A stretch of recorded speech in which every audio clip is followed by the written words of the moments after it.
Hi, this is Maggie from Design Code Debug Repeat. Welcome to the channel. If you're here because you want to learn to program in Java, you're in the right place. This is the first video in the Introductory Programming in Java full course. In this video, we will cover what a development environment is, installing a Java development environment that includes the Java JDK and Eclipse, what path variables are and why we set them, writing a Hello World program and running it at the command line and in Eclipse, and what gets produced when we create and run Java programs.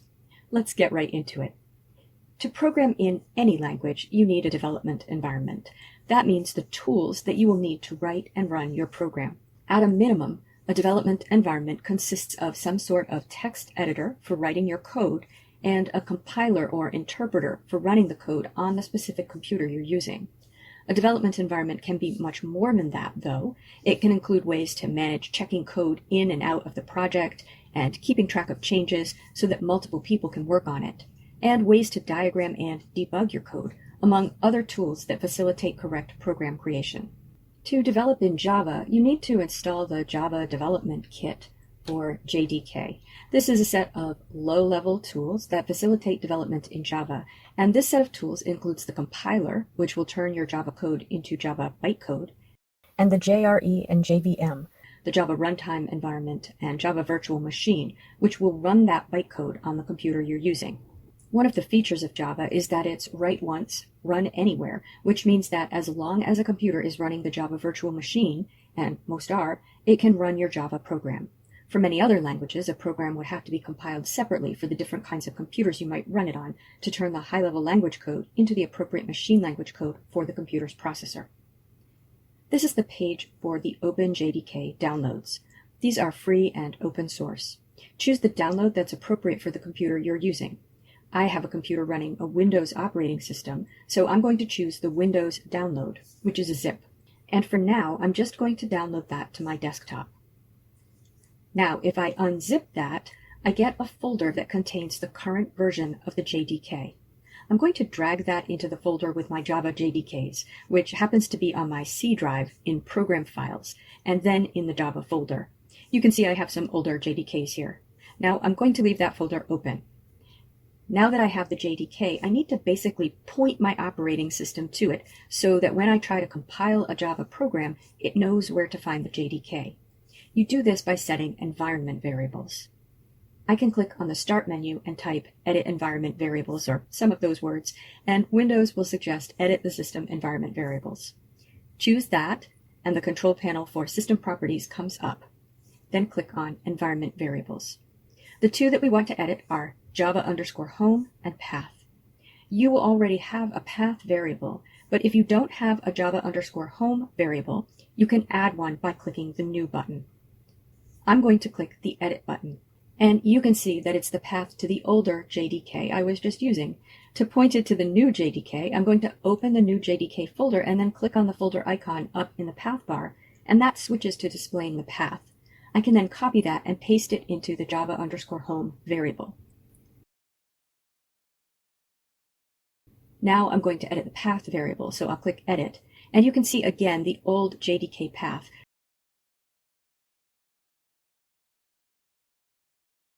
But this time it's a level deeper. It's the bin folder. So I'll just replace the part before the /bin, but leave /bin there.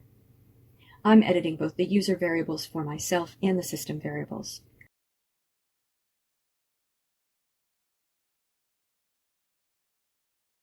When I'm done, I click OK.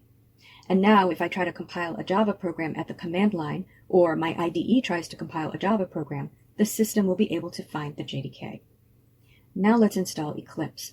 I'm going to go to eclipseide.org and click the Download button. And this is actually new. It suggests I try the Eclipse installer. That sounds easier than the old process, which honestly wasn't that bad, so let's download that. I'll put it on my desktop. Okay, and I'll run that, and I want Eclipse IDE for Java developers, so I'll choose that. And it shows me that it's found my JDK. It's a good idea to install your JDK first, because otherwise you have to find the setting in Eclipse where it's pointed to the JDK and pointed to the new JDK. So this is ideal. I've installed the new JDK and it's found it through the environment variables, and so I'll accept the defaults here and click Install. And I will read and accept the user agreement. Now that we have Java and Eclipse installed, let's write the canonical Hello World program. We'll begin by writing the program in our IDE, Eclipse. So to start, launch Eclipse. When we launch Eclipse, after a moment, we get a dialog box asking us to choose a workspace. The workspace is a directory or folder where your Java projects and associated files will be stored. You can see in this pull-down that Eclipse is suggesting a directory called Eclipse Workspace in my users folder. We also have the option of creating a new workspace by clicking the Browse button. I'm going to create a new workspace so you can see how to do that, and also so you'll see what an empty workspace looks like. If you're new to Eclipse, your workspace will be empty. So I'll choose the desktop, which is not generally a good place to put things, but it will make it easy for me to show you what the workspace looks like in the File Explorer. And then I'm going to add a directory, Intro Java. And then I'll click the Launch button, and we wait for Eclipse to launch. Once it has launched, I get a welcome screen with a number of links you might like to explore, particularly this tutorials link. I'm going to close this. Now we have a window with several different panes. This configuration of panes is called the Java browsing perspective. On the left, in the pane called Package Explorer, there's a link that says Create a Java project, and that's what we're going to do. But we're not going to use that link because that won't be there once we've created our first project. So we'll use the method that you'll normally use to create a new project. Go to the File menu and choose New Java Project. We get a dialog box which is titled New Java Project. And we have a text box asking us for the project name. I'm going to call this project Lesson 1. You will want to give your projects meaningful names that will help you figure out what the contents of the project are. I'm calling this Lesson 1 because it's going to be the programs that we write in Lesson 1 of this course. And the other defaults are fine, all except for this one. We do not want to create the moduleinfo.java file, so I'm going to uncheck that box. The moduleinfo.java file is something that you would use if you were working on a much larger project. But for our course, we will never create that, as it can complicate sharing files among learners. And now I'll click Finish. In the Package Explorer, I now see a folder called Lesson 1 with an arrow next to it. And if I open it up, I see it contains the JRE system library and a folder called SRC. The SRC folder is where our Java files, the program files we write, will go. The JRE system library contains files that are part of the Java language that we will need to write functional Java programs. Let's write our Hello World program.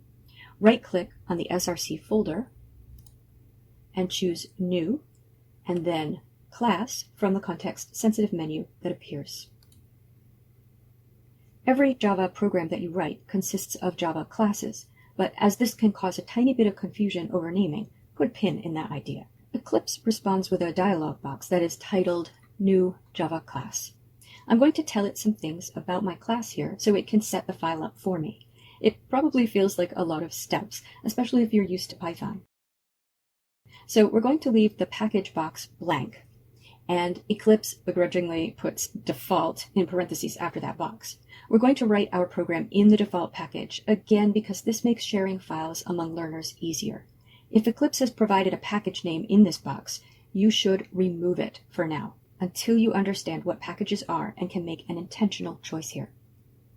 Now you can also see a name box, and we are going to provide a name. A Java class name always begins with an uppercase letter, and then each subsequent word in the name, if there are multiple words, begins with an uppercase letter. This is sometimes called title case or Pascal case or camel case, although camel case really refers to the first letter being lowercase. So let's call this Hello World. And the final thing we'll do is check this box which says public static void main string args, a phrase you will soon have memorized, and then click the Finish button. After a moment, we see a few changes to the window. In the Package Explorer, under the SRC folder, we now see the default package with hello-world.java under that. And over in the middle pane, we see a text file, which is called hello-world.java, and which contains the text public class hello world, open curly brace, public static void main string args, another open curly brace, 2 slashes followed by to-do auto-generated method stub, and then 2 close curly braces. This is our program, or class. It is a text file with the .java extension. It is already open in the editor, but we can't open it by double-clicking on it in the Package Explorer when it isn't open. Notice that the name of our class is Hello World, and the name of the file is hello-world.java.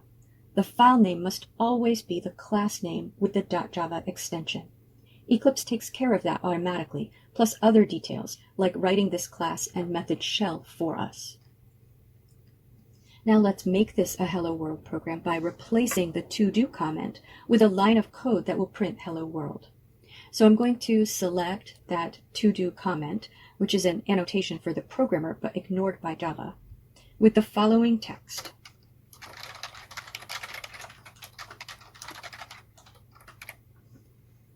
System.out.println, open parentheses, quote, hello world, period, close quote, close paren, semicolon. It's important that you get the syntax of that exactly right, or Java won't understand it. Again, Eclipse can be helpful. Let me demonstrate how Eclipse responds to a few mistakes. If I remove the semicolon, Eclipse puts a red X over in the margin by the line number. If I mouse over the red X, I can see a message. Syntax error, insert semicolon to complete block statements, which basically tells me I need to put the semicolon back. Let's do that. And let's remove the second quotation mark. Again, I get the red X, and when I mouse over, I get the message, string literal is not properly closed by a double quote. In the next video, we'll start talking about what all of these symbols mean. My intention here is only to show you what happens if you do make mistakes in a way that makes the code incomprehensible to Java.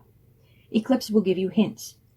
If you right-click on the X, you can even see a quick fix option, but I encourage you not to use that unless you understand the quick fix that Eclipse is going to make. Otherwise, it could actually introduce bugs. Whenever you make changes to your code, you should have a theory of why and how the code isn't working and how your change will fix it. It should never be a random change or a change you don't understand. So we'll add the quote back. And let's now save and execute the program. I'm going to go to File, Save, and then I can click the green arrow in this toolbar below the menu bar, or I can go to the Run menu and choose Run As, and then Java Application. If you don't see that, it's possible your editing window isn't active. Just click in it and try again. And when I do that, below the editing window, a console tab pops up, and I see the text Hello World, the text that was between my quotes in the print statement. Now, if you've been following along, you're off to a great start. You've written your first Java program in Eclipse. Let's look at a little bit of what happened behind the scenes, and then we'll write and run the same program without Eclipse. Do you remember when we opened Eclipse and we were asked to choose a workspace? I created a folder on my desktop. Let's take a look at that folder. When I open it up, I see a folder called .metadata, and that's basically some settings and files that Eclipse associates with my workspace. And I also see a folder for my project. Remember, I called my project Lesson 1, and there's a folder called Lesson 1. If I open that up, I can see the SRC folder, among other things, and if I open up SRC, I can see my hello-world.java file. That's my program. You might remember that I told you that's a text file, so let's open it up in a text editor. I'll just open it in Notepad, because what could be simpler?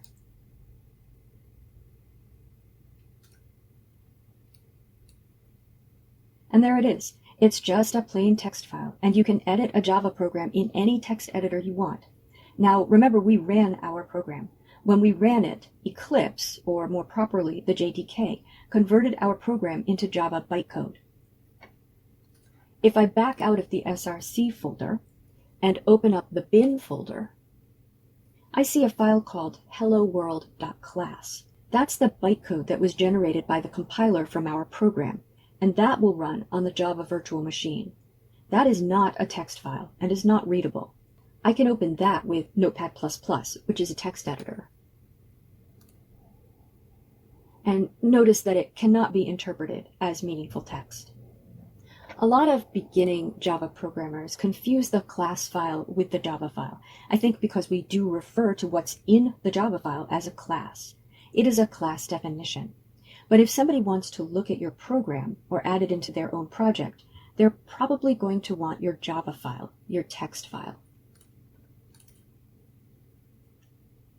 Now, suppose you've forgotten where your workspace is. No worries. Back in Eclipse, right-click on the project folder. Ours is called Lesson 1. And from the context-sensitive menu, choose Show In and then System Explorer.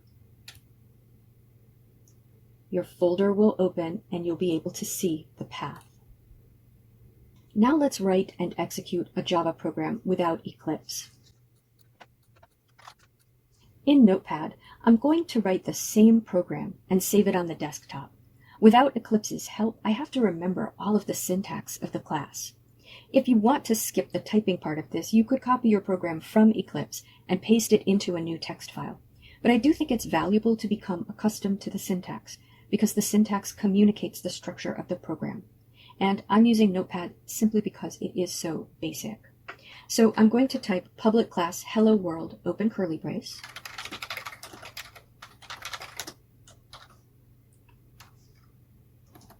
And then public static void main string args, open curly brace.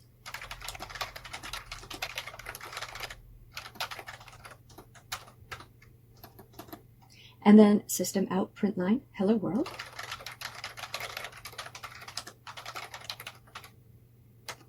And then close curly brace on the next line and close curly brace on the line after that. Notice too that I'm indenting the public static void main line, and below that indenting the print statement further, and the curly braces match up in terms of indentation with the public static void line and the public class line. The curly braces enclose a block of code, such as a class or a method.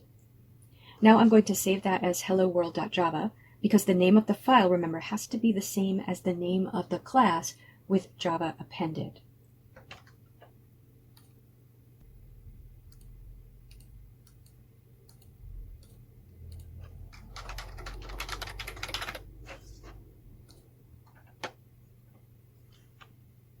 Okay, now to run that, I'm going to open the command prompt.